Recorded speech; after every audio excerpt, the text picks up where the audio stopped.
so quickly we miss these things. Like, that's why I'm always highlighting EWTNRC.com, the religious catalog. That's why I share with you what's coming up tomorrow on the Spirit World, 10 a.m. Central, 11 a.m. Eastern. We're going to become spiritually prepared for Thanksgiving and for Advent. Okay, that's tomorrow. And Monday, we've got another show on Take Two we're going to be talking about. I'll share that a little bit later. Jerry's going to be checking in. So lots of things happen all the time at EWTN. And that's why we want to keep you up to speed, up to date. So that's fantastic. Okay, Jessica from Ohio is listening on the EWTN app, and Jessica is waiting to come on air with us for this November Unscripted. Hi, Jessica. Hi. Hi, you're a first-time caller, I understand. Yeah, I've never done this before at all. Wow, thank you so much. I feel so honored. Okay, we're going to give you a virtual award for first-time caller. So it's in your imagination, but just know we're sending it with love. Oh, well, thank you. I appreciate that. Mm-hmm. So go right ahead. Tell us what you want to talk about. Oh, okay. So I was calling in because I run kind of a personal Instagram, and sometimes I do some teaching on there about the Catholic faith, and it's mostly aimed more towards young people. One of my followers hopped on to private message me a couple days ago, at least I think it was a couple days ago, to ask me to call in when you guys were doing that talk on Loose. And I didn't see it, and they said you were doing another show today where you could talk about anything and wanted me to call back in. Because they said a lot of the responses you guys were getting were kind of negative and from older people, but you were looking for younger person's input. Right. You're talking about the Vatican Jubilee Year mascot, Luce or Luce in Italian, and you're talking about the anime character. Yes, that's what we talked about. We talked about it twice. We had a lot of responses, positive and negative. But good to hear. Feel free to weigh in. Tell us what you think about it. Okay. So I'm an avid anime fan. I've been watching it since literally elementary school.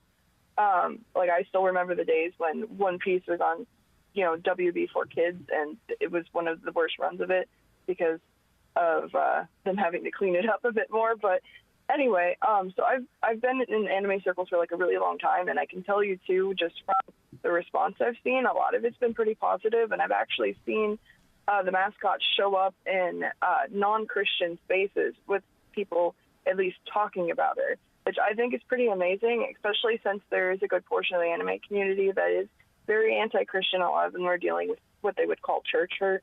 Mm-hmm. So the fact they're even talking about it at all, I think is something that's kind of miraculous on its own. I actually used to run a Tumblr back in the day too, before I converted to the faith. I wasn't Tumblr famous, but I was decently well known. And when I started coming into the faith, I experienced a lot of backlash on that website in particular, and that's where a lot of kids that are my age that are into the things I was into would typically hang out. But I also experienced a lot of positive things on there too. So mm-hmm. my point is there are people who are willing to talk, and I do feel like this is a good bridge for them, because it's something that's not as heavy and something that is new, and it has no maybe previous trauma attached to it for them, if that makes any sense. Sure. Now, Jessica, you said you have been part of this since you were younger, and I just wanted to ask you, were you able to, well, I'm sure you've seen it on social media, the comments about the origins of anime and, how it leads back to certain maybe occult practices and stuff like that, or pagan, roots. What about that aspect? I mean, they have traced some of that back to that. So what do you think about that and mixing that with a religious figure? Well, I will say that is partly true, just because, a lot of anime is from Japan, and Japan does have pagan origins. But, they have a lot of really awesome Christian saints and martyrs, too. Mm-hmm. Some of the ones that went through, the worst tortures, actually. But just because something has pagan origin doesn't necessarily mean that it's evil in itself. I think it was St. Augustine that said all good things come from God, despite the origin. I'm paraphrasing him there, but you know what I mean.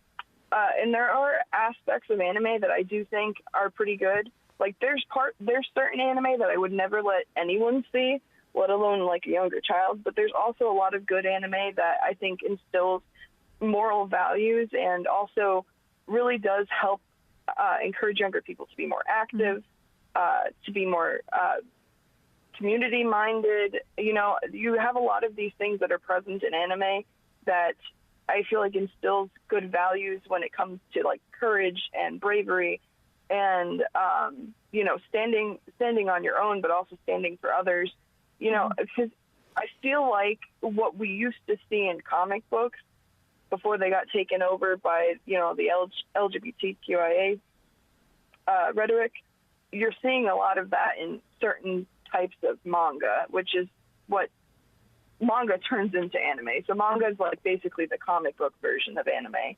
And the ones that are being adapted, they're dealing with like storylines and things that we usually don't talk about here, you know, in the U.S. that is really making a lot of people think. And I think that's kind of important. Okay. So yeah. So I see where you're going with this. So I guess I don't want to put words into your mouth, but let me just make sure I understand where your come from is. So given that you have a long experience with this, you believe that these characters that the Vatican chose as mascots will hopefully be conversation starters and get people more interested, or with the ease of them looking at these characters because they have identified with other anime creations, that it would be an easy kind of transition to move into maybe possibly talking about a religious topic based on, like you said, these religious characters have been showing up in other places. Are you saying that that's the case? Because I think that's what they were trying to go for, to be honest with you. The more I read about it, they were really trying to get people just even to have the conversations about religion and spirituality. Was that your come from? Well, I was talking about anime in general before, but that is pretty much essentially what I do think about Luce and, you know, and her friends. And I also do think the fact that, like, you know, the way she's designed, I think is good because, like, I know there's been some backlash on her wearing the rosary, but the Vatican does say that there's nothing inherently wrong with wearing the rosary as long as it's for devotion and not just being worn as jewelry. So, like, that's an okay thing. And given a lot of anime fans, in particular, are actually from, you know, South America, so, like, Mexico and things like that, and that type of devotional practice is really common there. I think they did that on purpose. You know what I mean? Yeah, so, I would agree with you. Yeah, every time I've ever visited Mexico, you definitely see rosaries everywhere. You even see them in the taverns and in the restaurants, and so yeah, I do agree with you on that. I just want to share something that just from my standpoint, I don't know, because it sounds like you didn't get to hear the other two shows, and I'm so glad you called in. And being a first time caller, I appreciate it so very much. Perfect show to call into is Unscripted like this, when you can revisit past topics. My biggest issue, one of the biggest issues that I have with this character is the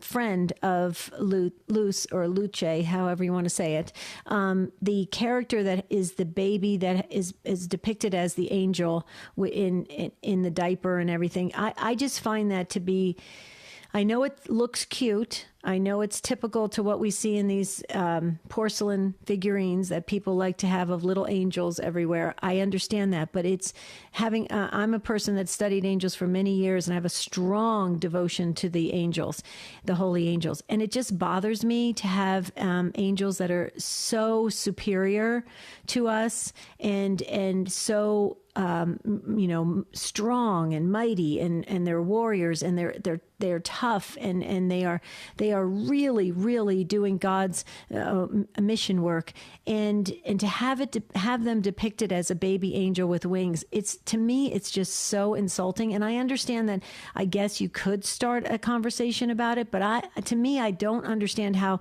it's going to lead into a real deep understanding of the holy angels by looking at a cute little baby with angel wings. What do you say to that? That's really what got me so irritated, to be honest with you, Jessica. Yeah, no, and trust me, I totally understand. I'm actually, I'm currently going through formation for the work of the Holy Angels, which you have to forgive me. I have a bit of a speech impediment, so I really struggle with Latin. but there's a Latin name for it, but I can't pronounce it properly. Are you talking about the website, the website, the Work of the Holy Angels? It's Opus Sanctorum Angelorum. It's opusangelorum.org, and that is a beautiful group. I'm assuming that's where you're going through the study for consecration, right? Yes, I'm going through the studies to consecrate myself to my guardian angel. So I have a big devotion, and actually, St. Michael played a huge part in my conversion, because I actually was very much the typical young person. I actually used to identify as non-binary too before coming into the faith. So like I've done a very radical turnaround. So St. Michael actually played a huge part in my conversion. I actually have a first-class relic of his. The stones from Mount Gargano, I believe it's pronounced. Yep, yeah, Gargano, Italy. I have a huge devotion to them. They've helped me a lot. So when I say this, I don't mean any disrespect to the angels at all. I do think I hear what you're saying. We want to be respectful, of course. But one of the things I also want to keep in mind too is that the art style this is done in is called chibi, and chibi is about an oversimplification of a serious character. So you'll often see like a smaller version of a more serious character. So usually, like, I don't know, say you're watching the anime Demon Slayer, which is really popular. I don't know if you're familiar with it at all, but it takes place in like medieval Japan, basically, and there's these characters that are brought on to hunt down demons and to save people and things like that, which actually is also a good conversation starter, because a lot of people are interested in that, and then you're like, hey, I'm Catholic, and we have like this whole thing called spiritual warfare, and you can like jump into topics with them because they already have a groundwork that demons are bad, which is really interesting. But anyway, getting off topic, I'm sorry. That's okay. You'll see like the chibi version of those characters often. Gotcha. Where like the non-chibi version will look very serious, it has more detail, and like that character is very powerful, but then when the chibi version is oversimplified, it looks cute, it's very sweet. Typically it's used in comedic moments to kind of like lighten up a dark mood or something like that. So it's like that art style is meant to be open and friendly, if that makes sense. Yeah. But you know what, though, Jessica? I'm glad you shared that with us, because I think when we had the two shows, I don't think we realized that. Okay, so that actually does help as to what, maybe that's why they did. Okay, because see, I immediately went to, it was a deep disrespect of the angels. But if that's the way it is created and constructed that way, and that's the design of it, the graphic design, then that makes sense. Okay, see, that definitely helps. But it's going to be interesting. I think we're going to have to watch and wait and see if this does turn out to be a benefit, like getting more people interested in religion, or if it's going to be something that I said earlier kind of cheapens what we believe in. So it's really quite interesting. Jessica, I got to tell you, I could talk to you forever about this because I'm learning a lot. You're amazing. But I need you to do me a favor. After you go through the consecration at Opus Angelorum, and folks, you can visit their website at opusangelorum.org. It's the work of the holy angels, Opus Sanctorum Angelorum. After you get consecrated, would you consider calling back and let us know how it went and what it meant to you? Would you do that? Oh, for sure. I can definitely do that. Okay, absolutely. Yeah, definitely. Because we want to journey with all the Take Two family, and I think you've been such a wonderful addition. So thank you for being a first-time caller, and thank you for spending time with us today and educating us on this anime. Thank you so very much. I wanted just to say, Teresa, I know you were holding, I was going to get to you next. If you want to call back, Teresa from Northeast Ohio on iCatholic Radio app, please call back. Just making sure. Let me just make sure. Teresa, I believe it was asking for prayers for a job interview she was going to. Somebody, let me make sure. Ace or Matt, confirm that for me, because I'll put Teresa in the book. She needed prayers for a job interview she's going to. Okay, so yes, it is confirmed, and we are praying, Teresa, so we've got those prayers in the book. We'll start praying. Keep us posted how the job interview goes, and thank you for trusting us with those prayers. This is Unscripted today for November. Call us 833-288-3986. This is Life Issues with Brad Mattis, president of Life Issues Institute. The Satanic Temple opened its second abortion mill. These abortion outlets target states where unborn babies are protected. The abortion facility is actually an online landing page that redirects women to their virtual back alley pill mill. The Satanic Temple claims to be exercising a religious right to do abortions. Women who receive the deadly pills are required to begin the abortion by chanting, "One's body is inviolable, subject to one's own will alone." Then after killing her unborn child, she's to chant, "My body, my blood, by my will it is done." Sound familiar? They're mocking Jesus when at the Last Supper he said, "This is my body, this is my blood." Then on the cross, Christ said, "It is finished." This is spiritual warfare, and abortion's a tool of Satan. Follow us on social media at Life Issues Institute. This is Kristalina Everett. I'm talking about Catholic marriage and family in the 21st century on Women Made New. Saturday, noon Eastern on EWTN Radio. Hi, this is Trent Horn from Catholic Answers, and a lot of people ask me, how do you pray? I like the ACTS formula, ACTS. First, we adore God, realize He's God, we are not. We're contrite, we ask Him to forgive us of our sins. We're thankful, we thank Him for the blessings and trials He's given us. And then we make supplications and ask Him for help in our own lives, doing all of this so we can grow closer to Him and spend eternity with Him. EWTN, the Global Catholic Network. I'm Deacon Harold Burke-Sivers. Join me for Beacon of Truth today at 4 p.m. Eastern. On the next Beacon of Truth, Deacon Gerald Marie Anthony talking about the Sacred Heart of Jesus and Soulful Psalm 20. Now back to Take Two with Jerry and Debbie.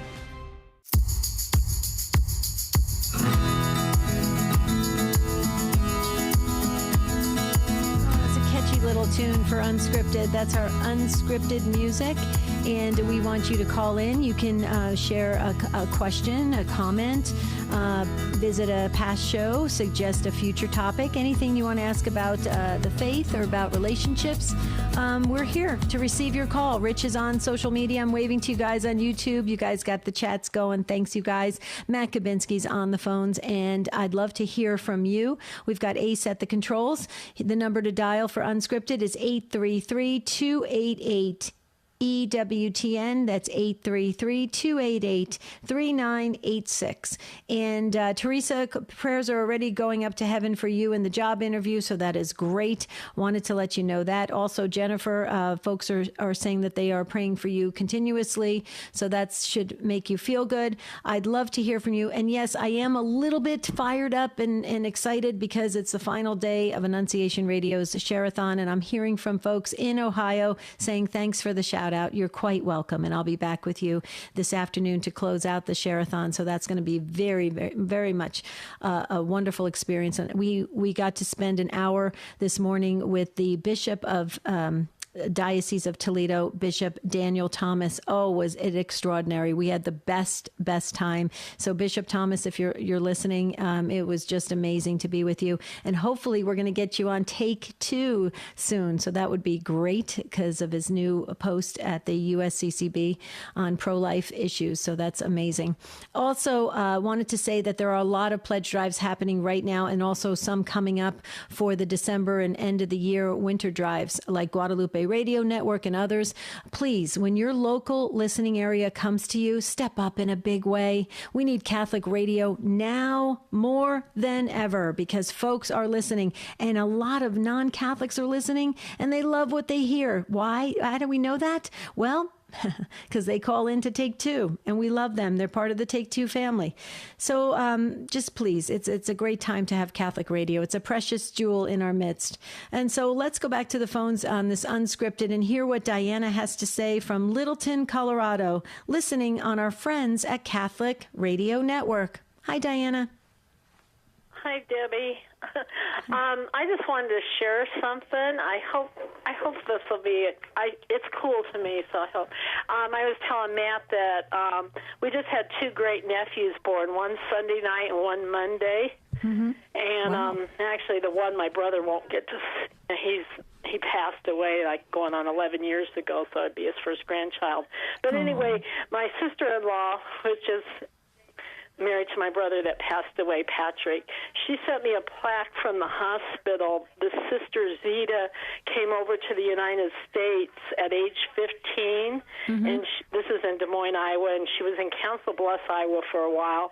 And she just took care of the mothers and the babies so much at Mercy Hospital in Des Moines, Iowa, where myself and my 4 siblings were born. Right. And she just believed in she did little touches like, I got to find my birth certificate, because she said, or it said on the plaque that she did the calligraphy on each one. Mm-hmm.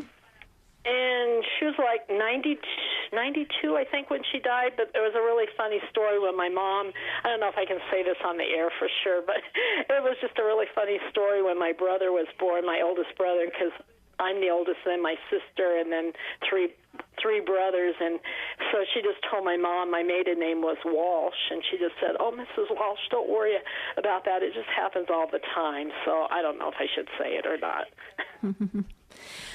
So, okay, wait a minute. So go back, I lost you at calligraphy. So tell me, okay, tell me the story about this. Well, and maybe not, if it's something not appropriate for on air, don't say it on air. But let me I'm trying to get back to where you started with the calligraphy. Yes, she did. She did this. She did calligraphy, the birth certificates for, I guess, every birth. Oh, she did. Okay. And then she passed away back in 1996. But yeah, I remember hearing this story over the years. But so tell us. Okay, and then go back to the babies that were born. So you made the comment that your brother's not because he passed away. Well, you know that the good Lord's going to let him see that birth, right? My sister-in-law, which is living, just had their first grandchild Monday. Mm-hmm. And that's my nephew and his wife. And then my niece and her husband just had a baby. Well, they both had baby boys Sunday night. Mm-hmm. So they're close. Wow. Very cool. So what else would you love to share with us? I think I'm it's Friday, so you have to bear with me. It's been 3 days of pledge drive, and I'm trying to take in everything from this entire week, and we're coming up next week on Thanksgiving. And so, of course, there's a lot of commotion, a lot of people wanting to travel and things like that. So my brain is, I'm here, Diana, I'm here, but it's a lot. So tell me anything else you'd love to share with us, and I'd love to continue this chat for a little bit. I can't think of anything. I just can't wait to meet my new great nephews. I don't know about the one in Arizona, but the one in Iowa I should see in December. So I don't know, Beautiful. just excited about that because I guess there hasn't been a baby. I guess my sister Emma Lynn's not quite a year old. She'll be. Listen to this name, Debbie. Her name is Emma Lynn Rosemary Mattiusi. Wow, that is a very long name. Yeah. Yeah, they're Italian. My sister married an Italian. I know you're Italian. Yeah, it's And then beautiful. my brother that passed on, his wife is Marguerite. Well, it was Riccio, so she's Italian also. I love it. Well, Italian and Irish in our family for the most part. Yeah. Well, you know what, Diana? Listen, when you get to meet the babies and get to hold them and take some pictures, maybe drop us a picture at take2@EWTN.com so we can celebrate as well. Because when new life comes into this world, as you know, it's so precious, it's amazing, and when families expand and we continue, even with the funny stories that you were sharing about, your family and birth certificates and things like that. I'll tell you, we have these stories, but these stories matter, and they matter to God. And I love when our Take Two family calls in and they want to share the joy, and that's what you're doing, and I think it's beautiful. So thank you so much for gracing this Unscripted today. Okay, have a beautiful weekend and have a great Thanksgiving. Thank you. God love you. You're amazing. Okay, that was a great call from Diana. I think, you know what? See, I love the Take Two family. Let's hear what Lorraine has to say. Lorraine's from Massachusetts on our friends at the Station of the Cross. Hi, Lorraine. Hi, Debbie. Hi. Go right ahead. Debbie, I'm sorry. No, I said go right ahead. You go ahead. Okay, sorry, I spoke over you. I belong to a rosary group here at our parish, and what's really touching our hearts is that we have these children to pray for. And one of them is 3-year-old Tally Ann. It's Tali Ann. And she needs to have the back of her skull removed. Oh. I don't know what that procedure is, but her brain is enlarging. It's too large for her head. Right. And she's only 3 years old. And Avery is 7 years old, and she has leukemia. And then Tommy passed away. He was 4 years old.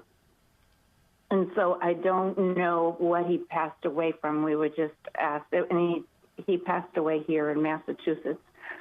And then we have Liam, who's 17 months old. And Liam has been diagnosed with cerebral palsy. Oh. Yeah. So they're really heartbreaking. Things. Yeah. To pray for the children. Absolutely. So, Lorraine, we definitely will pray for the children. You know, you were probably on hold, so you were listening to my call with Diana from Colorado. And, you know, we were just celebrating and rejoicing new life coming into this world. And when life comes and when God breathes life into these beautiful, miraculous children, and they come into the world, and we celebrate, we're excited, we have all these feelings of them wanting to grow. You know, we want them to grow up and enjoy life and experience life, and then something like this, like you're saying, that these children are being hit with these really, really tough situations at an early age, and even some passing at an early age.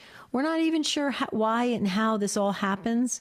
You know, some can say it's the environment, some can say it's genetics, some can say it's a problem with the chromosomes and DNA and all sorts of things. Okay, and we can try to figure out why this happens to certain people and why it doesn't happen, why young children are being brought to these really adult level illnesses at an early age. But I can tell you this, and I've learned this, and tell me if you experience this with the prayer group that you're involved in. We can try to figure out maybe why certain things possibly could happen, but really the ultimate thing is I think for us, we need to realize that life is precious, and we're not sure when the good Lord is going to call us home. He could call us home at, with that young child, 3 or 4 years old, or all the way to 101. Okay. We don't know when the good Lord's going to call us home, but life is precious. All stages of life are precious. And the more we realize that when we are going through these difficult situations, the more we appreciate life.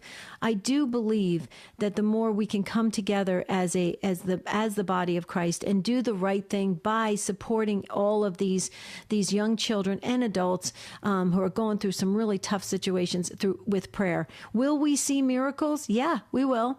We'll see some miracles, some physical healings, absolutely, because God is in the miracle business.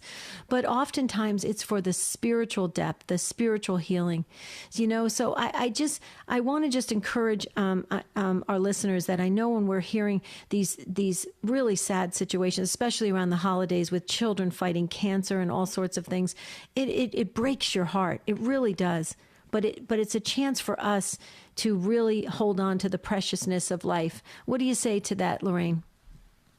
I agree with you 100%. And I've been praying to Blessed Carlo for a miracle. I mean, I don't know any of these children, and it doesn't matter.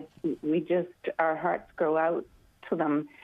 And you're right, it doesn't really matter what age. When we're praying, I had called in probably in April because one of our rosary family women was dying.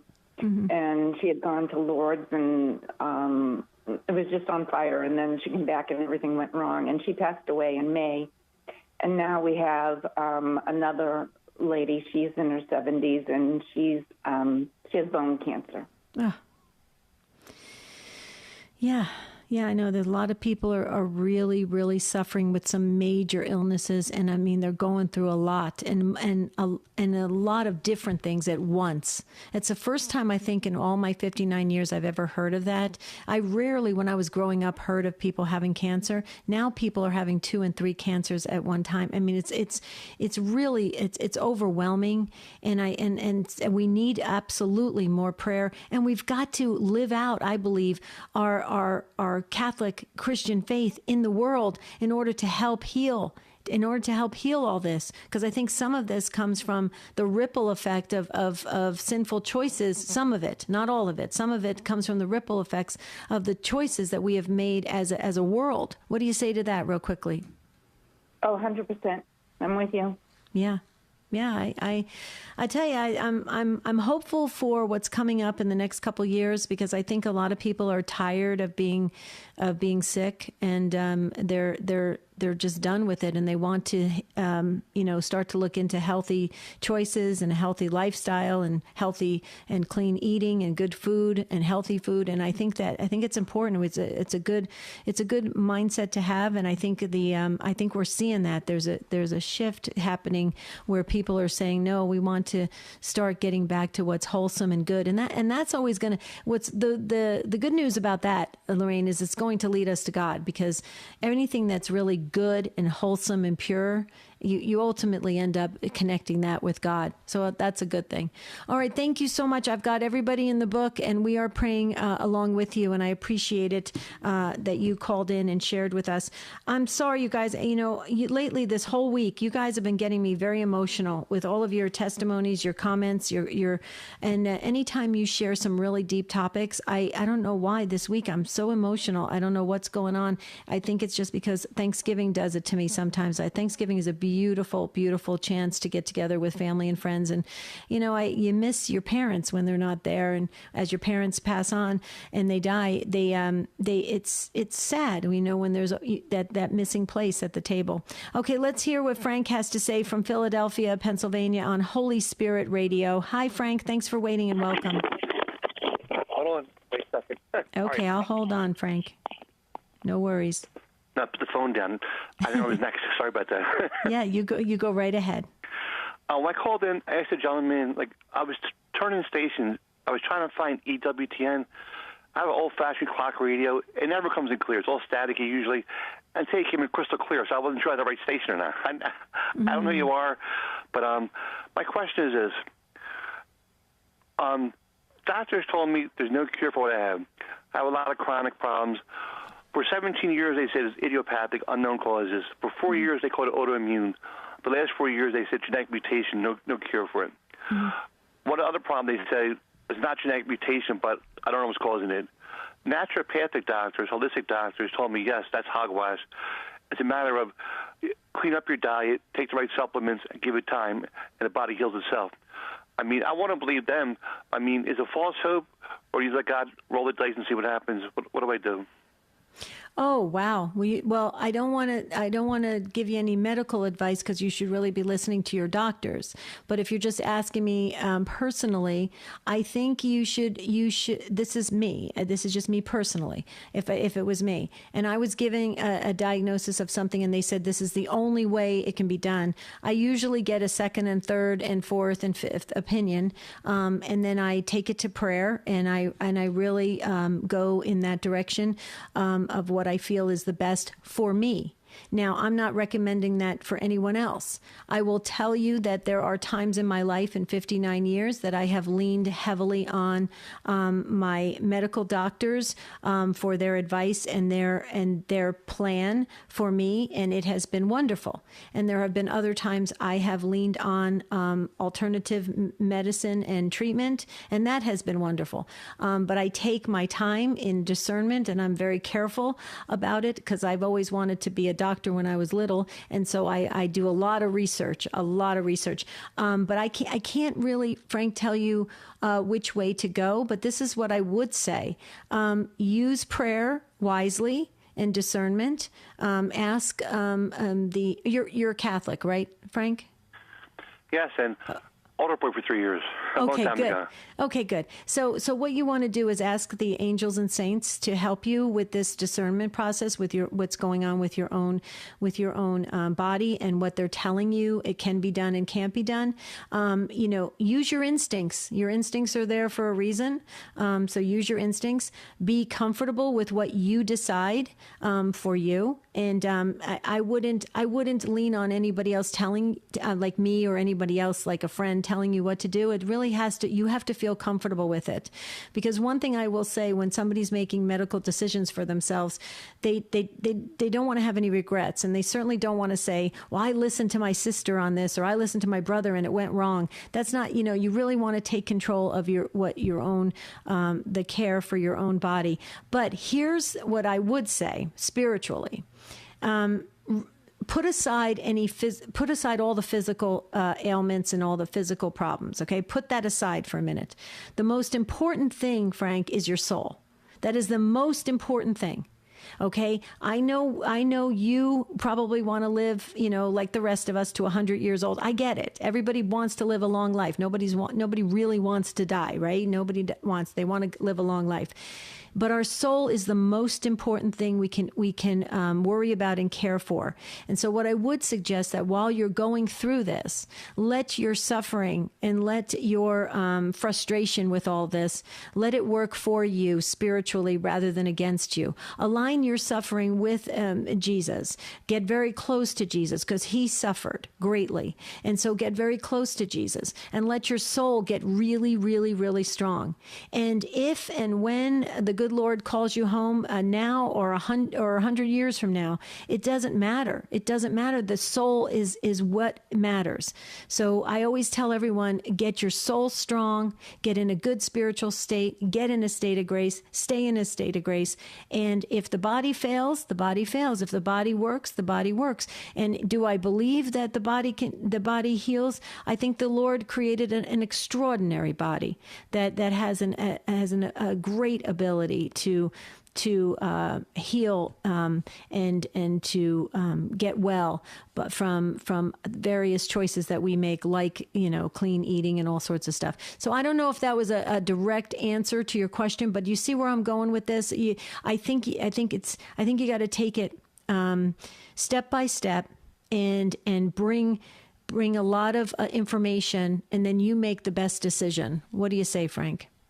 Debbie, just to let you know, there are no medications. They said genetic mutations, nothing they can do about it. They just monitor me once a year. I have a priest comes to the house. I'm housebound once a month for communion confession. Mm-hmm. He told me before that right now I'm living my purgatory because God understands. But I mean, it to be 100, I don't want it to be 100. If I was healthy, the way I'm living, it stinks. I pray God heals me or takes me. Mm-hmm. Well, okay, so I understand that, but just keep this in mind, though. If that's how you feel, because living this kind of life is not how you intended for yourself. You didn't want this for yourself. I understand that, but remember something. On this side of the veil, when we're living, okay, we can do a lot. We can do a lot to get to that, and I want to say it, the highest place in heaven. We can do a lot. We know that from the saints. So again, use this time you have, not just as, like, I understand what the priest said about purgatory. I understand that's a typical response, but just keep this in mind, Frank, that it's not just purgatory. It's a chance for you to do the things that allow you that greater glory in heaven, the greater glory. So it's a degrees of glory, if you will. Okay. So use this time here, because if you happen to pass through purgatory, you're not going to be able to do that for yourself. Okay. You're not going to be able to do those kinds of things. The church militant here still living, we're going to be praying for you. Okay. But use that time and then think the bigger picture of heaven. So this time is important for you, Frank, to be here for many reasons, not just for yourself, but also for those around you. Because remember, when you're going through a lot, you're also helping to heal the body of Christ, which is very, very pleasing to God. So just keep that in mind, please, because I want that for you to have a bigger, broader picture of what it means to be still alive here and living, and then also what it means for all of eternity. Okay, but I've got you in the book. I actually put you down, Frank, that I'm going to be praying to Padre Pio that you do get that physical healing. That's what I'm going to be praying for. But I want your soul to be the most important thing. Okay, Debbie, it was meant. I never heard you before. It was meant to be the old-fashioned clock radio. EWTN never comes in clear. I say a good day is a little bit of static. You came across crystal clear. It was meant to have you on today. It's so amazing. Aww. Thank you so much. Thank you, Frank. You are amazing. Thank you so much for trusting us and being there. I just wanted to. We've got Jerry Usher with us, and I wanted just to share real quickly before I go to Jerry about what's happening with EWTN. Let me just. And I just lost it. I'm so sorry. Do we have Jerry with us? Here.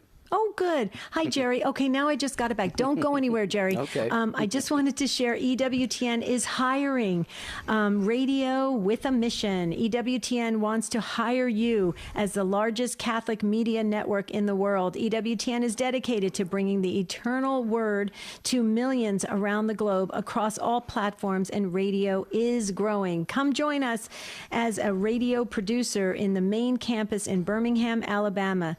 And all you have to do is apply, and you apply at EWTN.com/employment.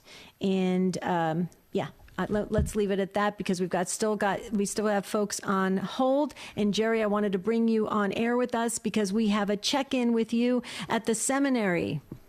That's right, yeah. For those who may not know, hopefully you all do, I am at Pope St. John the 23rd National Seminary in Weston, Massachusetts, just outside of Boston. And boy, this first semester here, so many people, Debbie, I talked to said, the time's going to go by so fast. I thought, well, I don't know. I'm getting back into the classroom and books and study and reading. That might make it drag on a little bit, but I'll tell you what, we are just, as you know, we're just ahead of Thanksgiving break next week. And when we come back, we've got about 2.5 weeks and then finals, and the first semester will be over. So it has gone by very quickly, but it has been just an amazing, amazing blessing to be here.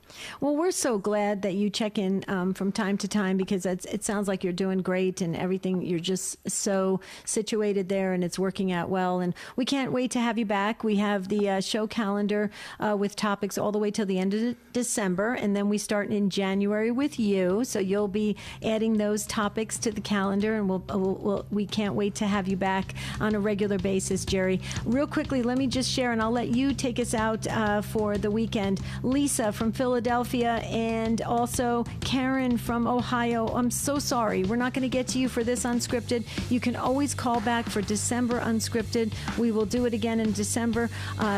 Or you can email us, take2@EWTN.com. Jerry? All right. Well, it's been great checking in with you folks. Thank you. Please continue to pray for all of us. It is it's a sublime calling that we are discerning here, and possibly being Catholic priests. And we just want you to keep us all in your prayers. And please know that you are in our prayers each and every day. And if there are any quote unquote older guys listening who think that the priesthood may have passed you by, log on to psjs.edu. The good Lord might have something different in mind. God bless.